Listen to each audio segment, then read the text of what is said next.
독일제 휘발유 자동차를 타고 계신다면 어떤 휘발유를 넣어야 할지 고민일 것입니다.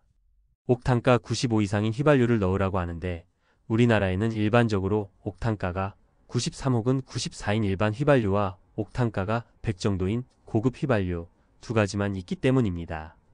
우리나라의 일반 휘발유는 법적으로는 옥탄가가 91 이상이지만 실제로는 93 혹은 94 정도이고 고급 휘발유는 법적으로 옥탄가가 94 이상이지만 실제로는 100 정도라고 합니다. 고급 휘발유의 경우 대부분의 주유소가 옥탄가가 100 이상이라고 표시하고 있지만 일반 휘발유의 경우 출처마다 데이터가 달라 정확한 것은 알 수가 없습니다. 과거 S-오일이 처음 출범할 때 프리미엄 전략으로 옥탄가가 95 이상인 일반 휘발유를 판매한 적도 있었지만 지금은 대부분 93 혹은 94 정도인 것으로 알려져 있습니다. 비싼 고급 휘발유를 넣어야 할지 일반 휘발유를 넣어도 될지를 결정하려면 일반인에게는 다소 어려울 수 있는 자동차의 연소 과정을 이해하여야 하겠지만 여기서는 이해하기 쉽게 요약하여 누구나 무엇을 넣을지 결정하는 데 도움이 되게 간단하게 설명하겠습니다. 몇 가지 정보는 주유하는 데는 몰라도 관계없지만 왜? 라는 걸 아시려면 한 번쯤 들어봐도 좋을 거라 생각합니다.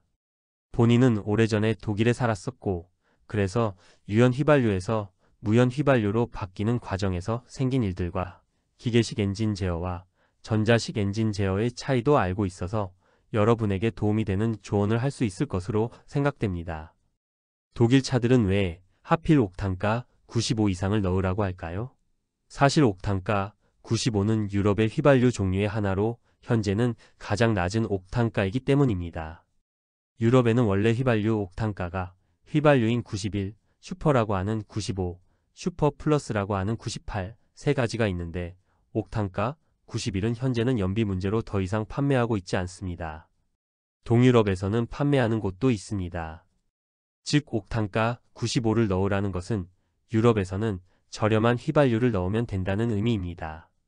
어떤 휘발유를 넣어야 될지를 이해하려면 휘발유의 옥탄가 그리고 엔진의 압축비와 연비 사이의 관계를 알아야 합니다.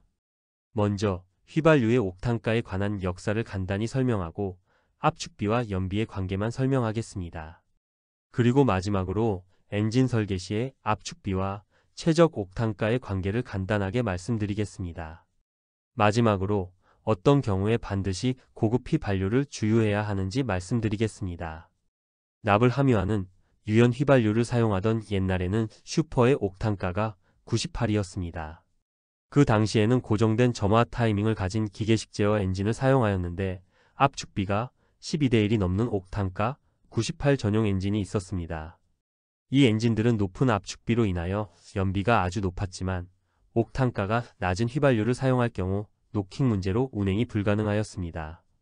환경 문제로 유연 휘발유가 사용 금지되면서 아마 그 당시 기술로 납을 사용하지 않고 원래 슈퍼 규격인 옥탄가 98의 휘발유를 경제적으로 생산하는 것이 불가능하여 만들어진 규격이 옥탄가 95의 슈퍼입니다.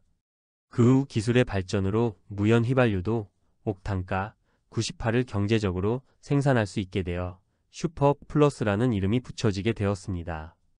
왜 높은 옥탄가의 휘발유가 필요할까요? 휘발유 엔진은 압축비가 높으면 연비도 좋아지고 출력도 높아집니다.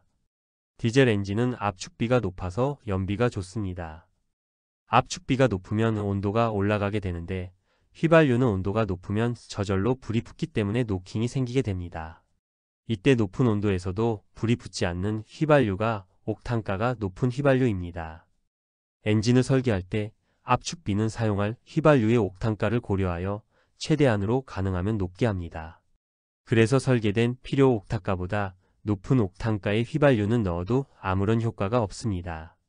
옥탄가가 102라는 고급 휘발유가 있는데 아마 옥탄가 102에 맞게 설계된 엔진은 없을 것이기 때문에 아무 의미 없는 선전용이라고 보시면 됩니다. 물론 일반 휘발유에 섞어서 전체 옥탄가를 맞출 때는 의미가 있겠지만요. 옛날에는 엔진에 설계된 옥탄가보다 낮은 옥탄가의 휘발유를 넣으면 노킹이 일어났습니다. 기술이 발전되어 자동차 엔진의 점화를 트랜지스터로 제어하게 되었고 옛날에는 휘발유를 카뷸레터를 이용하여 공기와 섞었지만 지금은 실린더에 직접 분사하게 되었습니다. 그래서 요즘 나오는 자동차의 엔진은 점화 타이밍이 고정식이 아닙니다. 옥탄가가 조금 낮은 휘발유를 사용해도 엔진에 있는 센서가 알아차리고 점화 타이밍을 조절하기 때문에 대부분의 경우 노킹이 일어나지 않습니다. 대신 엔진의 출력이 조금 낮아집니다. 물론 옥탄가가 많이 낮으면 노킹이 일어나고 엔진에 손상이 생길 수도 있습니다. 이것은 독일의 인터넷 사이트에 있는 글인데 여기서도 혹시 동유럽으로 여행하여 부득이 옥탄가가 낮은 휘발유를 넣었을 경우 그냥 돌아와서 옥탄가가 맞는 휘발유 사용하면 된다고 되어 있습니다. 그럼 필요한 옥탄가가 반드시 압축비에 의해서만 결정될까요? 그렇지는 않습니다.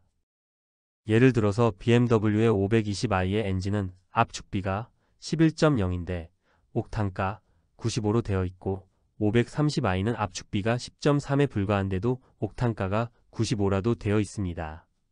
이것은 530i에는 터보가 장착되어 있어 압축비 이외에 추가로 온도 상승 요인이 있기 때문에 필요한 옥탄가가 비슷할 것으로 생각됩니다. 그러면 어떤 휘발유를 넣어야 할까요? 특별한 경우를 제외하고는 옥탄가가 93 혹은 94인 보통 휘발유를 넣어도 문제가 없을 것으로 생각됩니다. BMW의 경우 최저 연료 품질이 있는데 91입니다. 따라서 우리나라의 모든 휘발유는 BMW의 최저 연료 품질 이상입니다. 물론 옥탄가 98 이상을 넣으라고 하는 고성능 엔진의 경우 반드시 고급 휘발유를 넣어야 하겠지요. 만약 노킹이 일어난다면 반드시 고급 휘발유를 넣거나 혹은 일반 휘발유와 고급 휘발유를 섞어서 넣어야 합니다. 옥탄가 93인 일반 휘발유 40리터에 옥탄가 100인 고급 휘발유 20리터만 섞어서 넣으면 옥탄가가 95 이상이 됩니다. 그리고 항상 최고 속도로 운전하시는 분이라면 규정 옥탄가 이상을 사용하시기를 권장합니다. 하지만 옥탄가가 필요 이상으로 높아진다고 하더라도 연비나 출력에는 전혀 영향이 없습니다. 옥탄가가 높은 고급 휘발유를 섞어 넣으면 연비가 좋아져서 경제성이 좋아지지 않을까요? 그런데 우리나라에서는 절대 아닙니다. 왜냐고요? 옥탄가에 의한 연비 향상은 미미하지만 우리나라에는 고급 휘발유의 판매 부과금이라는 것이 추가로 징수되어 너무 많이 비싸니까요. 아마 옛날에는 고급 휘발유는 수입차에만 사용되어 부유세라는 의미로 징수되던 것이 아직 남아있는 것 같습니다. 도움이 되셨으면 구독 눌러주시고 현명하게 주유하시고 즐거운 자동차 생활하세요.